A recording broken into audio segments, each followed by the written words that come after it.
오늘 우리가 읽은 말씀은 그 유명한 예수님께서 태어나셨을 그때에 동방에서 온 박사들이 예수님 앞에 나와 경배하며 예물을 드린 그 사건을 기록하고 있는 내용입니다. 2장 1절 말씀을 보면 동방으로부터 박사들이 예루살렘에 이르렀다. 도대체 이 동방은 어디이며 이 박사들은 무엇을 했던 사람인가? 우리 한글 성경 번역은 박사라고 번역을 하고 있습니다만 아마 여러분 보고 계신 성경에도 잘 보시면 박사들의 주석을 관주를 붙여서 밑에 주석 설명으로 점성가들이라는 설명이 되어 있을 겁니다. 그러니까 요즘으로는 세분화되어져서 세분해서 이야기를 하죠. 고대에는 그냥 통칭 박사라고 불려졌지만 점성술사 혹은 천문학자라고 보는 것이 더 맞을 것입니다. 근데 도대체 어떻게 이 사람들이 무슨 근거로 별을 보고 예수의 탄생을 알고 찾아오게 되었는가? 여러 가지 주장과 설명들이 있습니다만 가장 유력한 것은 아마도 다니엘서 12장 3절 말씀에 영향을 받은 것이 아닌가 신학자들이 그렇게 생각을 합니다. 자, 한번 같이 찾아볼까요? 다니엘 12장 3절은 뭐라고 기록하고 있는가? 구약성경 1256페이지를 보시면 나오겠죠. 다니엘 12장 3절. 자, 앞에 스크린에도 나옵니다. 우리 성도님들 같이 읽어볼까요? 시작. 지혜 있는 자는 공창의 빛과 같이 빛날 것이요 많은 사람을 옳은 대로 돌아오게 한 자는 별과 같이 영원토록 빛나리라. 아멘. 특별히 3절의 하반절을 보면 우리 한글 번역은 그저 평서문인 것처럼 번역이 되어 있습니다만 히브리 원문은 다소 시적인 표현으로 되어 있다. 그래서 시의 어구들은 보다 상징적이고 의미적인 단어들을 많이 쓰죠. 그래서 3절의 하반절을 도치문으로 읽게 된다면 별과 같이 영원토록 빛나는 자, 그가 많은 사람을 옳은 대로 돌아오게 할 것이다. 바로 다니엘이 바로 예수님에 대한 예언을 한 것이라고 신학자들은 봅니다.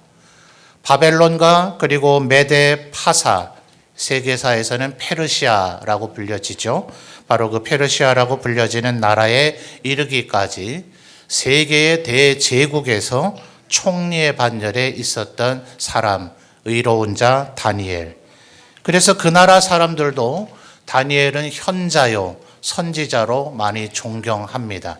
실제로 그는 3번의 이스라엘인들의 포로 귀환을 아마 후원하고 돕는 위치에 있었을 뿐 이미 노령의 나이가 되었는지라 그는 함께 포로 귀환을 하지 아니하고 바벨론의 영토였던 오늘날의 이라크 영토 안에 그의 무덤이 있습니다.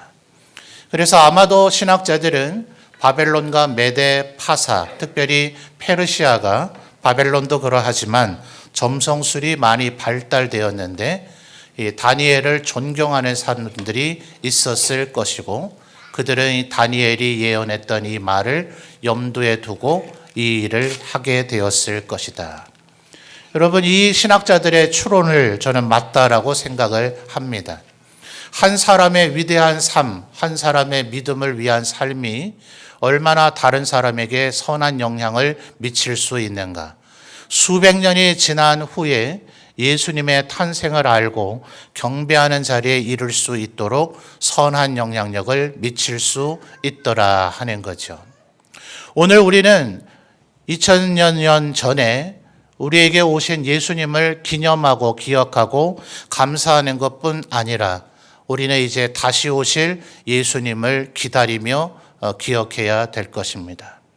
오늘 우리가 마치 다니엘처럼 살아가는 우리의 굳건한 믿음의 삶이 또 우리의 삶을 보는 또 어떤 이들에게 다시 오실 주님을 기다리게 만드는 선한 영향력을 갖게 할 수 있다. 어쩌면 우리는 동방에서 온 박사가 될 수는 없을지라도 또 동방에서 온 박사들에게 영향을 미쳤던 다니엘이 되지는 못할지라도 우리는 다시 오실 주님을 맞이할 수 있도록 누군가에게 영향을 줄 수 있는 존재가 될 수 있다 하는 것이죠. 그러므로 오늘 우리가 주님에게 드릴 진정한 예물은 우리의 거룩하고 성결한 삶이 누군가 다시 오실 예수님을 기다리도록 만드는 그런 삶을 살아갈 때 주님 앞에 드려지는 가장 향기로운 예물이 될 것이다 하는 것입니다. 주님은 평화의 왕으로 오셨죠. 그러나 안타깝게도 지금도 전 세계에서는 총성과 포성이 그치지를 않고 있습니다. 100년 전 1차 세계대전이 한참이던 시절 유럽에서 소위 기관총과 같은 아주 첨단 무기들이 마련이 되어졌고 아직 유럽의 여러 나라들은 그 이전 시절에 한 일렬 횡대로 서서 돌격 앞으로 하던 그 전쟁의 습관을 버리지 못했는지라 기관총 앞에 속수무책으로 사람이 죽어서 가장 사망자가 많은 전쟁으로 기록될 정도입니다. 그 끔찍한 지옥과 같은 그곳에서 크리스마스가 되었을 때 각 진영의 사령부가 명령한 것이 아니라 현장 지휘부들이 또 현장 지휘부들의 무슨 대단한 결심이 아니라 각 진영 모두 다가 독일이든 오스트리아든 영국이든 프랑스든 스코틀랜드든 전부 다 나름 하나님을 믿는 자들이므로 누가 먼저 시작됐는지 알 수 없었던 주님을 향한 이 크리스마스 캐롤 찬송이 그들로 하여금 전선에서 자발적으로 3일의 휴전을 가져오게 만들었다. 물론 그 여파로 그 휴전이 되도록 만들었던 현장 지휘자들은 자천되는 그런 불상사가 또 이어나기는 했으나 현장에서 총성을 그치게 만들었던 아주 기적적인 사건으로 사람들의 입에 많이 회자되고 있습니다. 그러나 100년이 지난 지금은 어떻습니까? 뉴스 보도를 보다 보니 러시아가 침공한 우크라이나에서는 대포와 탱크의 탄피로 만들어진 크리스마스 트리가 만들어졌다 합니다. 얼마나 끔찍하고 비참한 일입니까? 대포의 탄피와 탱크의 탄피로 마치 거대한 나무처럼 만들어진 탄피로 만들어진 크리스마스 트리. 그저 보도하는 언론인들은 그저 담백하게 이런 일이 일어났다라고 보도를 했지만 그것을 바라보는 제 마음은 찢어지듯 아픈 것 같았습니다. 러시아가 우크라이나에 이 크리스마스를 기점으로 휴전을 하자라고 제안은 했지만 우크라이나는 이미 러시아가 수차례 휴전을 하자 해놓고서는 오히려 전략적 요충지를 공격하는 기회로 삼았기 때문에 너희들의 말을 믿을 수 없다. 100년 전에는 기적처럼 이루어졌던 휴전이 이제는 성탄절에도 이루어지지 않는, 오히려 성탄절이 되었는데도 불구하고 예루살렘 상공으로 미사일이 날아왔다라는 우울한 보도만이 들려지고 있는 시대를 우리가 살아가고 있습니다. 여러분, 우리들이 바로 진정한 주님의 말씀을 순종하는 자들이 되어질 때 전쟁과 참상 그리고 여전히 슬픔과 고통이 난무한 이 세상에 예수 탄생의 평화의 소식을 전하는 메신저가 되어질 수 있으리라 생각합니다. 여러분, 오늘 11절 말씀을 보니 동방에서 온 이들이 어떤 예물을 주님에게 드렸다라고 합니까? 황금과 유향과 모략인데요. 황금은 그저 우리가 황금이라고 번역을 했습니다만 순금 혹은 정금으로 이해하는 것이 좋습니다. 우리들 얼마 전에 금광석 1톤을 녹이면 금이 얼마나 채취되는지 아주 극소량에 지나지 않는다 하는 걸 우리들 말씀 나누면서 제가 전했던 기억이 나는데요. 이 정금으로 된다 하는 것은 순결하고 정결한 삶을 의미합니다. 우리들이 황금은 혹시 구경했을런지 몰라요. 그러나 인터넷에서 저도 유향과 그리고 모략을 인터넷으로 구경은 했지만 실물은 저도 본 적이 없습니다. 아마 우리 성도님들도 그러실 거예요.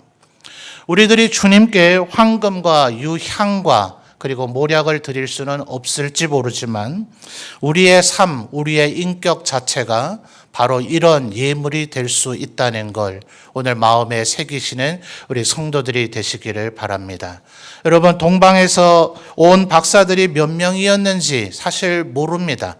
어제 주일에도 말씀드렸습니다만 그저 예물이 3가지이니 3명이 오지 않았겠는가 하는 그런 생각들이 벌써 교회의 전통으로 이어져서 찬송가의 가사에도 그렇게 표현이 되어 있을 정도니 새삼 지금 맞다 틀리다 논할 필요야 있겠습니까만 이것을 각각 한 사람이 하나의 예물을 드리는 것이라 생각하기보다는 우리 모두가 이 3가지의 예물과 적합한 그런 인격체가 되기를 소원해 보자 하는 것입니다.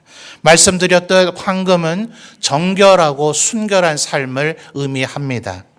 유향이라 하는 것은 유향나무라고 하는 게 있어요. 이 나무의 겉껍질 부분에 마치 고로쇠 나무에서 수액을 채취하듯이 나무에 흠집을 내면 거기에 송진이 맺히는 것처럼 하나의 수지가 맺혀서 마치 젤리 형태로 굳어진 고체가 됩니다.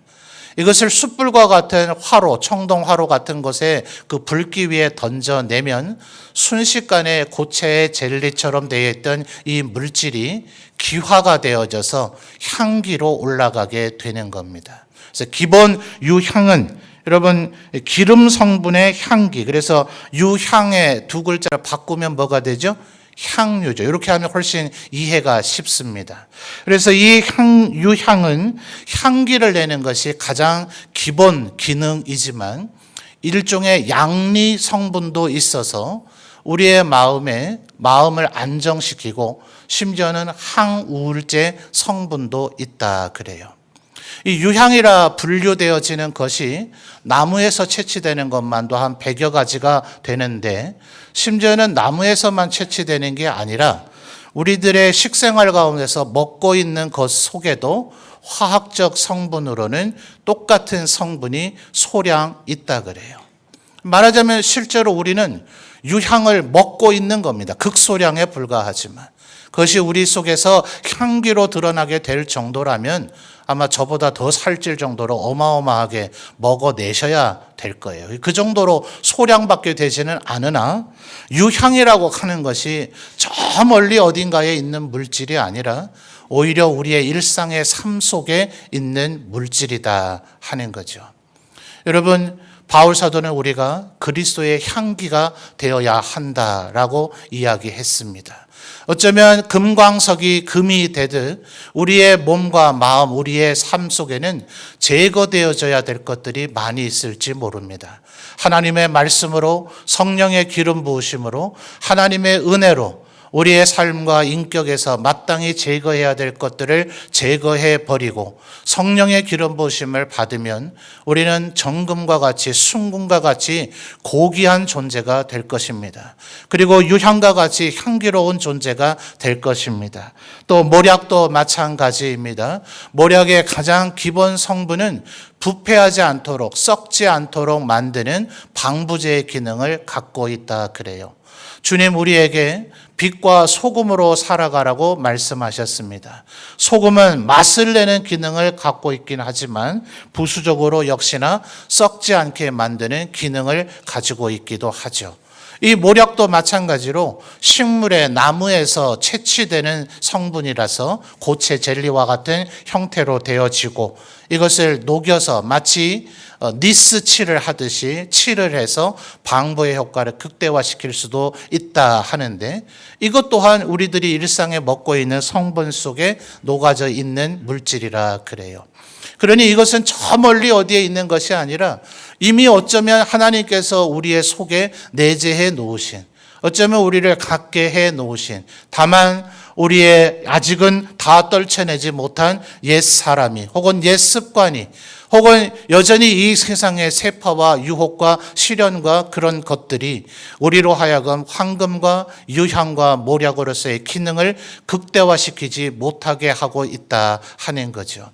우리들이 새삼스럽게 하나님 앞에 어떤 예물을 준비해서 예수님께 하나님께 경배하며 드리면 좋을까 고민할 것이 아니라 우리의 삶을 하나님의 말씀에 복종시켜서 하나님의 말씀에 충만한 자가 되어져서 성령의 기름 부으심과 은혜로 충만한 자가 되어지면 우리의 삶 자체가 우리의 거룩한 말과 행실이 우리의 인격이 하나님 앞에 드려지는 가장 향기로운 황금과 유향과 모략이 될 것이다 하는 것입니다. 오늘 그 뉴스 보도 가운데 어제도 성탄절의 기원과 관련된 말씀을 드렸듯이 우크라이나도 러시아와 관련된 동방 정교회를 믿었던 그런 국가였는지라 1월 6일에서 7일로 이어지는 날을 그들은 성탄일로 지켰다 그래요.